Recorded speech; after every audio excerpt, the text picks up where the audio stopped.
Si Congressman Paulo Duterte, mga kababayan, ay muli na namang bumanat sa administrasyon. Sinabihan po niya na bangag ang administrasyong ito, sabi ni Paulo Duterte. Kaya naman dahil ito nga si Paulo Duterte, mga kababayan, sinasabi po niya na bangag yung administrasyon dahil daw sa hindi marunong na pamamalakad ng polisiya sa foreign policy. Tungkol nga po, mga kababayan, sa banat ng administrasyon Marcos doon sa Kuala Lumpur, Malaysia, nung pumunta po itong Pangulo natin sa ASEAN Summit. Diba? Dalawang beses binanatan po ng ating Pangulo ang China. Akalain mo, narito si Paulo Duterte sa Pilipinas at isa po siyang congressman. Pero nagre-react po siya. Bangag daw. Hindi raw marunong ang administrasyon sa foreign policy, mga kababayan. Kaya siyempre, bilang Yosek, bilang PCO, Yosek ng PCO, agad po itong mga kababayan bumalik. Binalikan po ito si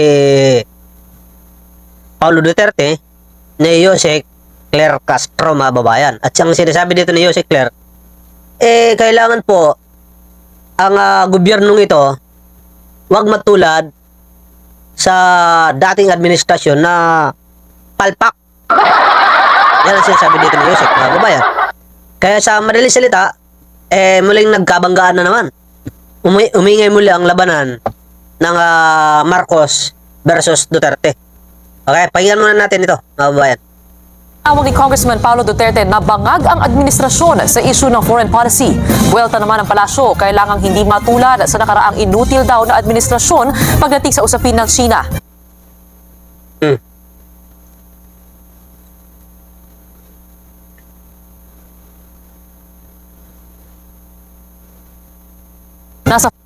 Tama yan, mga kababayan.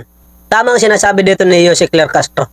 Kailangan hindi matulad ng dating inutil na administrasyon na pinalitan ni Pangulong Bongbong Marcos. Inutil pala. Bakit naman natin gagayahin? Inutil. Diba? Ibig sabihin, kung inutil, walang nagawa na maganda nung panahon ni PRRD dyan sa pinag-aagawan na teritoryo sa West Philippine Sea. Ang Pangulo lang tuloy ngayon, mga babayan, ang sinasabihan nilang bangag, alam naman natin na natatrabaho. Diba? So, sino ang bangag ngayon? Kayo. Kayo, mga Duterte, ang bangag. Kasi bakit, kung sino pa yung natatrabaho, yan pang sinasabihan ninyong bangag, samantala kayo naman yung mga in-hotel. Diba? Patay na balitang yan, si Bril Montalvo. Muli na namang uminit ang banggaan sa pagitan ng palasyo at pamilya Duterte sa gitna ng mga issue sa West Philippine Sea. Sa kanyang presscon, binanata ni Palace Press Officer Undersecretary Claire Castro si Congressman Paulo Pulong Duterte matapos tawaging bangag administration ang kasalukuyang pamunuan. What can we expect from the Dutertes? They are pro-China. Kung matatandaan niyo po, sinabi niya, Duterte says he is inutil, cannot do anything against China Sea aggression. Siguro natatandaan niyo po ito. So sila ba, mga anak, sila po ba ang kukontra sa kanilang ama? Iginiit pa ni Castro, hindi dapat inaalipusta ang layunin ng Pangulo na palakasin ang sandatahang lakas at ituloy ang modernisasyon ng AFP. Kailangan lang pong lumakas din ang ating pwersa at hindi tayo magaya sa nakarang administrasyon na inutil, na ituturing pagdating sa China aggression. Agad namang bumuelta si Congressman Pulong Duterte sa kanyang Facebook page. Tinawag niya ang mga komento ni Castro na historically ignorant at puro satsat na walang research. Sa ilalim daw kasi ng Duterte administration, naabot ng AFP ang record level na modernization na hindi nagawa ng ilang dekada. Kung yan daw ang inutil para kay Castro, edi para niyang tinawag na walang kwenta ang modernisasyon ng AFP. Dagdag pa ni Pulong, zero ang foreign policy ng Marcos administration at todo pakyut daw sa Amerika. Sa isa namang pahayag ni Castro, sinabi niyang ang tapang ni Pulong ay dapat ipamala sa tamang lugar at hindi sa bar. Pasimpleng patutsyada sa kongresistang minsan nang na-issue sa isang eksena sa bar.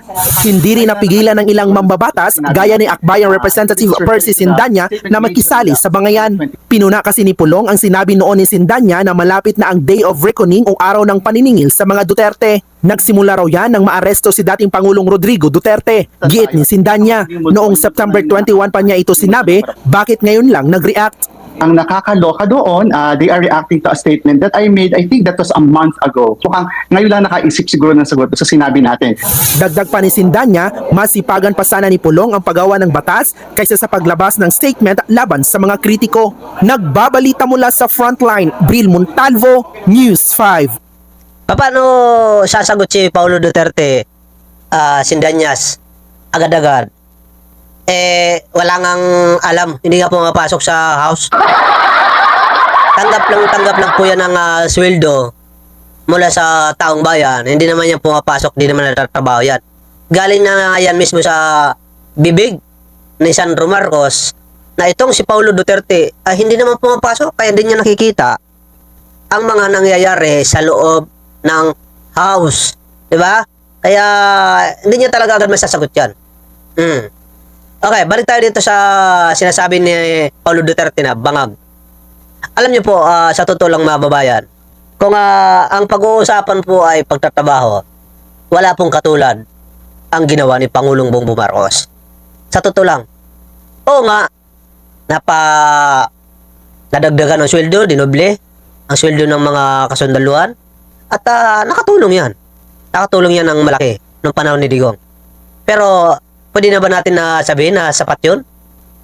Hindi. Kasi hindi naman na sweldo lang pinag-uusapan dito. Importante yan sa mga nasa field, sa mga maliliit, na mga kasundaluhan. Pero ang pinaka-importante sa lahat, yung dignidad, di ba? Ng ating sandatahan, lakas. Yung tipong mayroon kang ipagmamalaki kapag ikaw po ay ginigipit. Dahil kahit anong laki ng sweldo mo, kapag dumating yung bakbakan, halimbawa, wala ka naman maipagmalaki. Wala ka naman maigante. Mamamatay ka rin. Diba? Katulad niya ito ng kasabihan na kahit anong yaman mo, hindi mo madadala sa langit ang iyong kayamanan kapag ikaw namatay. Ganun po yun. Kahit anong laki ng sweldo mo. Kasi sa pagkakatanda ko yan lang naman yung nagawa ni PRD. Yung palakihin yung sweldo ng dating mga itong kasundulo natin at PNP. Diba? Tapos, wala na. Wala na akong narinig na pinaganda ni PRD yung sandatan lakas. Binigyan niya ng maraming kagamitan pandigma, helicopter, kung ano. Pero dito kay Pangulong Bongbong Marcos, napakarami. Diba? Barko, dumating. Kitang-kita naman sa video mga babayan. May pagawaan po tayo ng mga armas dahil din kay Pangulong Marcos. Diba? Helicopter, mga pang-rescue sa mga kalamidad, dumating po. Diba? Jet fighter, 12, dumating din po sa panahon ni Pangulong Bongbong Marcos. Kaya wala po talaga binatbat si PRD nung sa kasalukuyang administrasyon na si Marcos. Kaya kung sino yung bangag, wala pong iba kundi si Pulong Duterte. Tama po, kayo po ang bangag.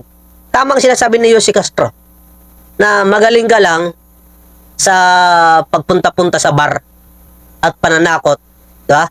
Ng mga maliliit na mga kababayan. Kunyari, sasaksakin mo, kunyari lang naman. Diba? Doon ka lang magaling. Kaya siguro nag-iingay ka lang kasi nga hindi na rin kayo napag-uusapan at tatalo na kayo dahil sa dami ng mga ginagawa ng ating Pangulo, kaya hindi na kayo masyado napapansin sa madlang people. Alright mga babayan, abang-abangan na lang po natin yung mga susunod na mga banata dyan ng kanilang mga bakbakan, Duterte versus Marcos. Tingnan natin kung sino talaga ang pinakamatatalino. Diba? Makikita naman natin yan kung lagi tayong nakamasid po sa kanila. Alright, thank you so much po. Sa mga hindi pa po nakakapag-subscribe sa ating channel, click subscribe button and click notification bell para palagi kayong update sa ating mga video, at paki-like po ng ating video at paki-share po. Salamat po sa inyong pagsuporta.